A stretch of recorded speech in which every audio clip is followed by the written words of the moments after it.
Olá, sejam muito bem-vindos. Muitos estão falando de uma mensagem que teria sido psicografada por Chico Xavier em 1952. Ocorre que, por conta aí de um consenso ideologicamente enviesado à esquerda, estas interpretações estão equivocadas. E aí a carta não faz 100% de sentido. Quando a gente faz uma interpretação dela um pouco mais enviesada à direita, essa carta faz muito mais sentido. Quem quer que tenha escrito a carta, tenha sido Chico Xavier ou não, ele tinha um conhecimento aí histórico interessante. Então a gente vai usar esse conhecimento histórico narrado na carta, quer você acredite na psicografia de Chico Xavier ou não, para poder fazer essa correção aí que os outros interpretadores dessa carta vêm fazendo equivocadamente. Bom, essa carta é verdadeira, tá? Ela é, né? Ela foi escrita há muito tempo atrás, tá? Se a versão que foi escrita em 1952 é essa versão que está aqui apresentada, eu não tenho como afirmar, tá? Em 1984, essa carta foi lida na Assembleia Legislativa em Minas Gerais, tá? Nesse link aqui, você tem uma série de informações a respeito, inclusive uma cópia do Diário Legislativo, onde essa carta foi registrada lá. Eu vou deixar o link do site na descrição, tá? Do vídeo. Então, quem quiser entrar e acompanhar enquanto vê o vídeo, vai estar lá na descrição. E quem seria então esse tal homem do cavalo branco que é falado na carta?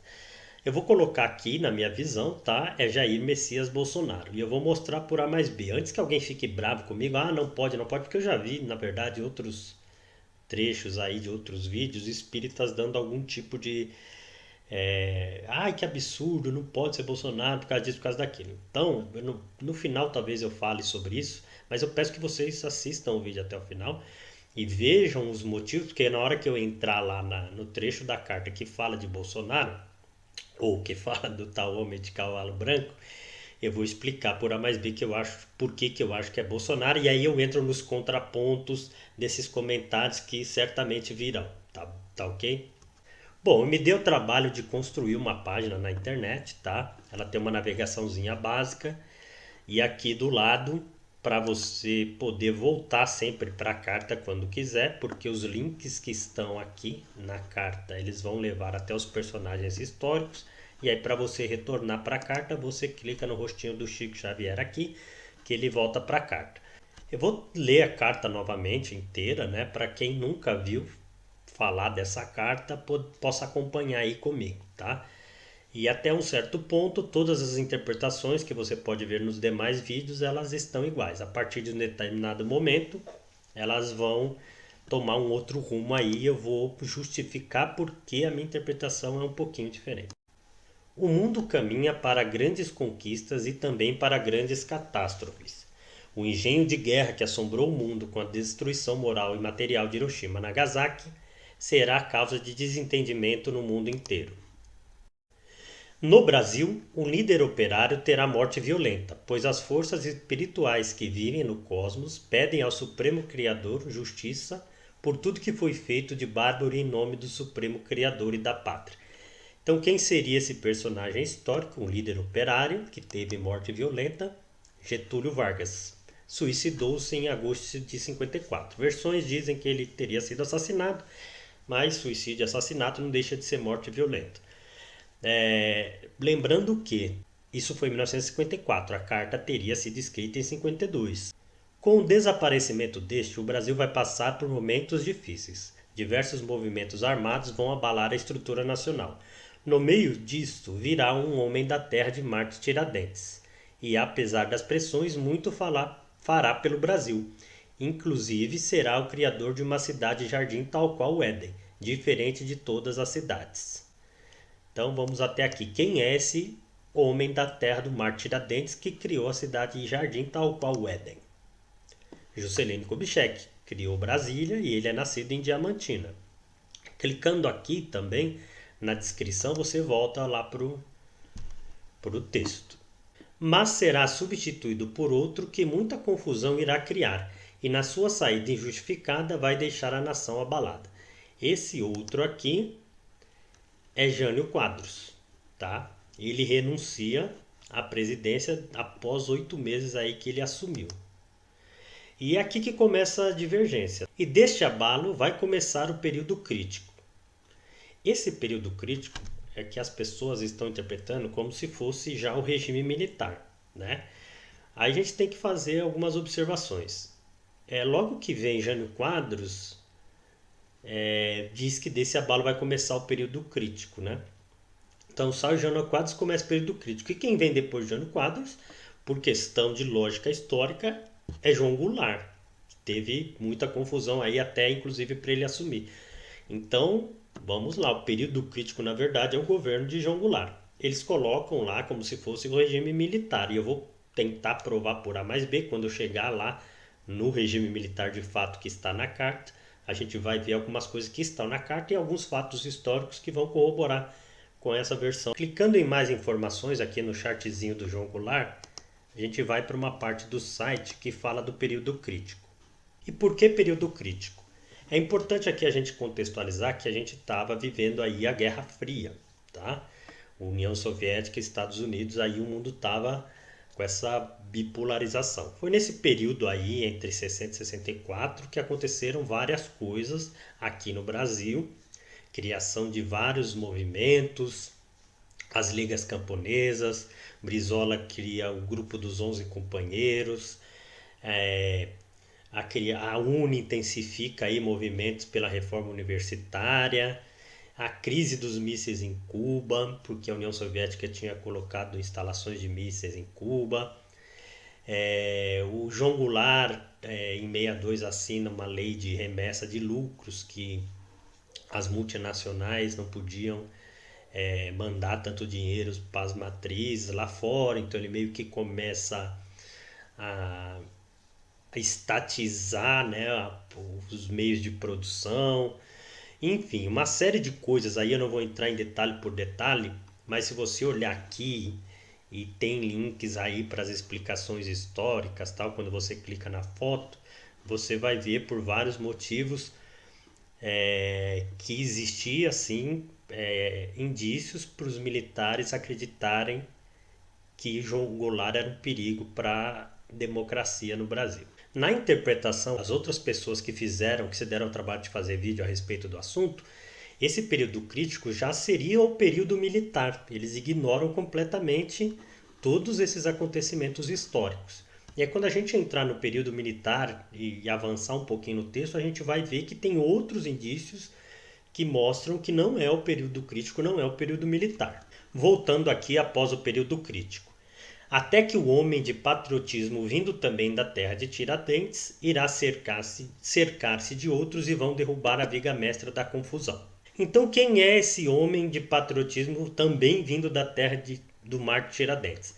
Na interpretação aí do resto do pessoal, eles colocam, como eles interpretam que o período crítico é o regime militar, esse homem da terra do mar de Tiradentes seria Tancredo Neves, lá em 1984, quando ele foi o primeiro presidente eleito aí depois da redemocratização, entre aspas. E aqui a gente vai ver que teve um homem de patriotismo da terra de Tiradentes que derrubou a viga mestra da confusão. Tá? Vamos primeiro, quem é a viga mestra da confusão? Se o período crítico é o governo João Goulart, a viga mestra da confusão é João Goulart. E quem seria então o homem de patriotismo vindo da terra de Mártir de Tiradentes? General Olímpio Mourão Filho. O que aconteceu então, para quem desconhece aí esse pedaço da história? A revolução, né, que os esquerdistas gostam de chamar de golpe, a revolução de 64 ela já estava armada, tá? O general Mourão, que não é o nosso vice-presidente, é o Olímpio Mourão Filho, ele antecipa um movimento militar aí que estaria previsto para 4 dias depois, impedindo aí que o João Goulart tivesse tempo de ter alguma reação aí com o general Lott, se proteger aí. Então ele avança para o Rio de Janeiro e o João Goulart, sem reação, ele faz fugir, tá? Deu linha no pipa. Então ele derruba literalmente a viga mestra da confusão, antecipando esse movimento. Na interpretação enviesada, eles dizem que é Tancredo Neves. Mas aí eu pergunto, qual viga-mestra que Tancredo Neves teria derrubado? Foram os militares que devolveram o poder, né? E se eles tivessem se candidatado, muito provavelmente um Médici da vida aí teria sido eleito democraticamente. O próprio Lula tem um vídeo aí, não coloquei aqui no site, mas tem um vídeo do Lula dizendo que se o Médici tivesse concorrido, ele teria sido eleito. Então não teve viga-mestra nenhuma para derrubar. Então essa interpretação ficou assim meio ajeitada para dar aquela enviesada para a esquerda, mas se você faz a interpretação correta, bate tudo certinho. Vamos voltar lá para a carta então. Então muita coisa nova vai acontecer. Homens, mulheres e crianças vão sofrer consequências justas e injustas, provocadas por erros anteriores. O regime, isso aqui é importante frisar, será combatido e abalado, mas muitas nações passarão a dar crédito e respeito ao Brasil. Essa palavrinha aqui é importante, o regime, né? O que é o regime? O único governo que a gente tem, que alguns chamam de regime, outros chamam de ditadura, foi o regime militar. Mais uma prova de que a parte do período crítico era anterior ao regime militar, tá? E o regime combatido e até abalado. Quem combatia o regime? A luta armada, né? Mas muitas nações passarão a dar crédito e respeito ao Brasil, né? Isso aí é um milagre econômico. Outro indício aqui. Muitas nações passaram a dar crédito e respeito ao Brasil. E homens e mulheres sofrerão consequências justas e injustas. Aí todo o contexto histórico do governo militar corrobora com isso aí. Ah, teve tortura? Teve. Algumas delas eram justificadas, outras não. Ah, como é que justifica tortura? Aqui eu vou me dar o trabalho de adiantar um pouquinho lá. Vamos subir aqui para os vídeos recomendados. Um dos vídeos que eu coloco aqui é um vídeo que o Amado Batista é entrevistado pela Marília Gabriela, tá? Não vou dar play aqui no vídeo, mas está lá na descrição. Se você procurar no Google, você vai achar. O que que ele fala? Ele foi torturado e ele assume. Ele fala assim, não, mas o que que você queria fazer com os seus torturadores? Falou, nada, eu estava fazendo coisa errada. Mas como assim, Amado? Você foi torturado? Ah, mas eu estava fazendo coisa errada. Quando seu filho faz uma coisa errada, você tem que dar um corretivo nele. Então essa questão de tortura no regime militar, muitas vezes, na esmagadora maioria das vezes, ela é exagerada. Houveram torturas, houveram consequências justas e injustas, tá? Mas não é assim como a esquerda gosta de pintar. Uma coisa importante de colocar aqui é que muitos desses supostamente torturados recebem pensão do governo até hoje, tá? Então é legalzinho falar que foi torturado até financeiramente. E aqui na sequência, essa outra frasezinha também corrobora com isso, ó. Com a mudança dos homens. O que é a mudança dos homens, se não a troca dos militares pelos civis? Tá vendo? Essa palavrinha aqui é importante. E tem mais para frente. Então a mudança dos homens é a nova república, tá? Desde Sarney, que era para ser Tancredo Neves, e estranhamente ele morreu, assim como vários outros ao longo da história. E começa de Sarney para cá a nova república. Essa aqui é a mudança dos homens. E vamos seguindo aqui. Muitos dos que foram esteio da situação serão chamados a prestar contas com Deus. Essa parte aqui é muito importante, tá? Nas outras interpretações, eles meio que pulam essa parte aqui ou falam alguma coisa aí que não tem muito a ver, porque como eles fizeram a interpretação errada daqui para trás, quem são esses caras que foram chamados para prestar contas com Deus? Lembrando que o esteio da situação. Então, quem foi chamado para prestar contas com Deus tem que ter sido os responsáveis pelo período crítico lá atrás. E aqui eu fiz uma listinha, vamos lá. Darcy Ribeiro, Raul Riff, eu não vou falar de um por um aqui, mas esse aqui foi o criador da UNB. Vocês podem procurar, clica aqui tem a mortezinha, a data que eles morreram. A redemocratização foi em 84, tá? Então a gente coloca aqui todo mundo que morreu antes de 84. Alguns que foram esteio da situação já teriam morrido antes e tem alguns que ainda estão vivos, né? Mas muitos foram chamados a prestar contas com Deus, como a carta fala. E aqui eu coloquei vários, ó, Francisco Julião, criador das Ligas Camponesas, Leonel Brizola, agora em 2004, isso aqui tudo depois da redemocratização. Miguel Arraes, o próprio Fidel Castro, Hércules Correia, que foi um dos criadores lá da CGT. Aqui eu coloquei o João Dória Pai, que foi exilado, ele morreu aí também, não foi um dos principais articuladores aí, mas estava ali por algum motivo. E isso é importante frisar, todos esses carinhas aqui, eles tiveram o direito político cassado no ato institucional número 1. Acredite você ou não que eles foram o esteio da situação, os militares acreditavam que sim, tanto é que impediram que eles continuassem aí no poder para poder evitar a lambança que eles vinham fazendo. O único de fora aqui é o Fidel Castro, que eu coloquei aqui como bônus, que a gente estava falando do Brasil, mas Fidel Castro também foi chamado para prestar conta com Deus depois da redemocratização e antes do momento final que a carta fala lá. Voltando aí para a carta. Então o sol, as enchentes e o frio vão criar fome e desespero, não só no Brasil, mas também no mundo. Esse pedaço aqui também o pessoal ignora, mas se a gente for analisar, é lógico que desastre natural teve a vida toda, né? Mas acontece bastante coisa aí depois de 85 também, no mesmo período que os prestadores de contas estão aí, né? Chuva de granizo no leste de Minas, erupção do lago, eu não vou falar todas aqui não, mas tiveram diversos desastres aí naturais que ocorreram nesse período. Mas no fim de tudo vai aparecer um homem franco, sincero e leal, que montado em seu cavalo branco, com sua poderosa espada, dará uma nova dimensão e personalidade nos destinos do Brasil, corrigindo injustiças e fazendo voltar a confiança e esperança no futuro do Brasil.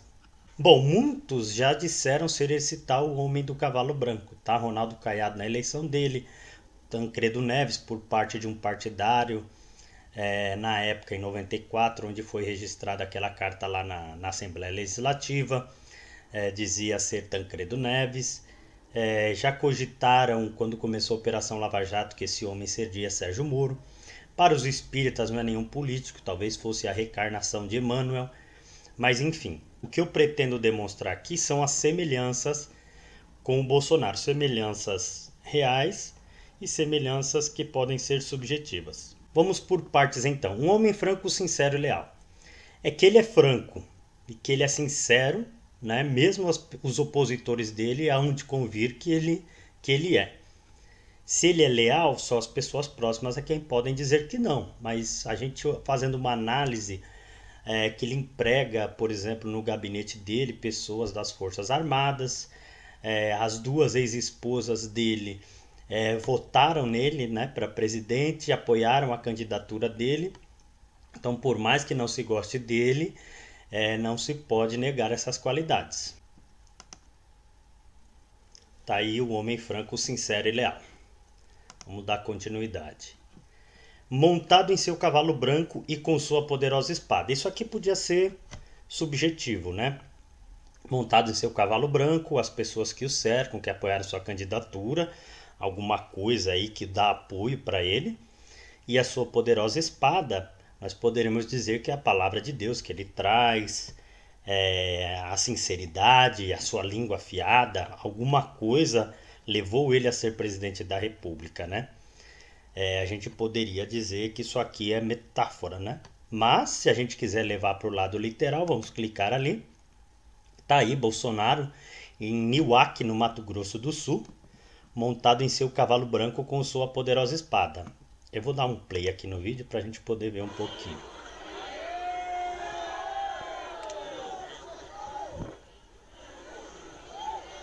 Quem tiver acesso ao site aí vai poder ver. Ele fala algumas palavras aqui que a gente está acostumado a ouvir. Vamos voltar à carta. Dará uma nova dimensão e personalidade nos destinos do Brasil, corrigindo injustiças e fazendo voltar a confiança e esperança no futuro do Brasil. Corrigindo injustiças, ela vai de encontro com o que eu falei, que o pessoal estava interpretando errado lá atrás, colocando o regime militar como sendo o período crítico. Se a gente for ver a injustiça que Bolsonaro vem tentando corrigir, está conseguindo. Parabéns militares de 31 de março de 64. Graças a vocês, Brasil não é Cuba. Apesar da versão que a gente conhece dos livros de histórias, porque os professores nos contaram que foi um golpe, né? Já expliquei para vocês lá atrás que é fato que o Brasil estava descambando para o lado do comunismo e os que os militares fizeram foi uma preventiva para evitar uma tragédia ainda maior. Fazendo voltar a confiança e esperança no futuro do Brasil. Esperança no futuro do Brasil. Aqui as pessoas nos aeroportos, aí esse caso aqui específico em Fortaleza, recebendo o Bolsonaro, né? De graça, porque eu nunca cheguei aí no aeroporto, mas enfim, eu estava sempre acompanhando, porque de fato as pessoas que votaram no Bolsonaro voltaram porque ele traz essa sensação de que a gente pode e que nós teremos aí um futuro melhor. Aí a frase continua. Será combatido e criticado por seu temperamento e atitudes. Aqui não precisa nem, não cabe nem discussão, né? Por conta das palavras dele e de algumas atitudes, ele é combatido e criticado sistematicamente, né? Mesmo depois de ter sido eleito, e a sequência da carta vai mostrar bem isso. Mas ele contará com a proteção das forças supremas que habitam o cosmos. Tá aí, Bolsonaro sofre um atentado e por questões de milímetros a vida dele não é ceifada. E o Brasil será verdadeiramente o coração do mundo. Essa parte aqui, né, o coração do mundo, na verdade, é um conceito espírita. Eu não conheço a fundo, né, mas eu sei que Chico Xavier escreveu um livro aí. Eu deixei um link aqui com o PDF do livro. Quem tiver curiosidade aí para saber o que significa aí Brasil, coração do mundo, pátria do Evangelho. E apesar de crises e ameaças internas e externas que irão aparecer, ele será sempre o fiel da balança pela sua fé e esperança no destino do Brasil a ele confiado. O destino do Brasil a ele confiado já foi, né? Ele foi eleito presidente da República, diferentemente das outras hipóteses aí que foram colocadas antes disso, né? Tancredo chegou a ser eleito, mas sequer assumiu. Ronaldo Caiado não foi eleito. O Sérgio Moro, apesar dele estar aí junto com o Bolsonaro nessa empreitada, talvez, pode ser, de repente é o Sérgio Moro, mas eu não vejo. E o Sérgio Moro só é criticado, na verdade, pelos criminosos que ele prendeu, né? E se a gente voltar aqui na carta, crises e ameaças internas que irão aparecer. Isso aqui, por mais que a gente futuro, né? A gente vai ter que esperar para ver, mas com certeza, né? Já é sabido que a oposição será ferrenha, haverão dificuldades, países do exterior não querem o Brasil livre aí do esquerdismo, alinhado com os Estados Unidos, eles estavam bem avançados. Eu não acredito que a Guerra Fria tenha acabado de vez, tá? Ela mudou de estratégia, mas ela está correndo por baixo dos panos aí desde sempre. Bom, é isso. Minha intenção principal aqui foi corrigir essa injustiça aqui feita contra o regime militar, dar uma revisada nesse período histórico. E no final do vídeo, clicando na setinha, no final do site, perdão, tem uma série de vídeos aqui importantes, tá? Quem tiver paciência e quiser descobrir a verdade, e conhecereis a verdade e a verdade vos libertará, mais uma das frases do Bolsonaro. Tem alguns vídeos que explicam de uma forma diferente o que teria sido a ditadura. Para quem é espírita, tem o próprio Chico Xavier falando no programa Pinga Fogo em 71, bem do regime militar, explicando que eles salvaram a gente de um mal maior. Aqui é o pessoal da luta armada lá da época, Mangabeira, Eduardo Jorge, essa moça eu não lembro o nome, Vera, né? Tá lá. Eles confessando que eles eram contra a ditadura militar, mas eram pela ditadura do proletariado. Aqui é o padre Paulo Ricardo explicando como se dá o socialismo, o que é o socialismo. Tem vários vídeos que eu considero aqui importante. Esse aqui com a cara da nossa presidenta é um spoilerzinho do livro A Verdade Sufocada, tá? Que é base também para O vídeo que está sendo produzido deve sair agora no final do ano, no finalzinho de dezembro. Talvez na hora que eu colocar esse vídeo no ar, o vídeo completo já tenha até saído. Mas acompanhe aí 1964, a Revolução. Tá? Isso aqui é do Brasil Paralelo. Fora esse vídeo aqui, tem desde 4, 5 anos atrás uma série de vídeos. Se você se der o trabalho de assistir um a um, eu duvido que quem é esquerdista aí não mude de opinião, porque fica claro as intenções da esquerda, apesar daquele discurso que é para a proteção das minorias, contra as oligarquias. A esquerda acaba aparelhando e se tornando a oligarquia, né? E hoje o que a gente tem aí é isso, né? Eles todos ricos e os pobres continuaram pobres, eles só usaram os pobres como massa de manobra para atingir o seu objetivo, que era um projeto de poder. O vídeo que eu considero mais importante aqui para vocês entenderem é esse aqui. É um vídeo de 1h30 mais ou menos, e esse é um ex-agente da KGB, e ele explica detalhe por detalhe qual é o plano, né, que a KGB passou para os países simpatizantes para você implantar o socialismo nesses países. Se você ver o vídeo do começo ao fim e não notar nenhuma coincidência com o que ocorre no Brasil e nos países da América Latina, eu desisto. Bom, então é isso. Aí quem gostou do vídeo, né? Aquele de sempre, curte, compartilha, apesar que esse é o meu primeiro, desculpa aí a má qualidade, né? Eu pretendo melhorar, o primeiro vídeo que eu gravo, a intenção não é ser um youtuber não, mas quando eu decidi que quando aparecerem coisas importantes aí que eu achar relevante e que o conhecimento que eu puder trazer para ajudar aí algumas pessoas, eu sei que eu não vou converter todo mundo, mas eu já converti algumas conversando pessoalmente, e talvez isso aí tenha um alcance maior. E quando eu digo converter, não é sair de uma ideologia e ir para outra, é se livrar de uma ideologia nefasta que não ajuda em nada. Gostou do vídeo? Curte, compartilha. Não gostou, não concorda, critica, não tem problema. Eu pretendo pegar todas as críticas aí e, na medida do possível, quando for viável, debater, né, e trazer algum poder de convencimento aí. Mas tem pessoas que, na verdade, elas sabem de tudo isso e querem continuar enganando as outras pessoas ou estão enganando a si mesmas.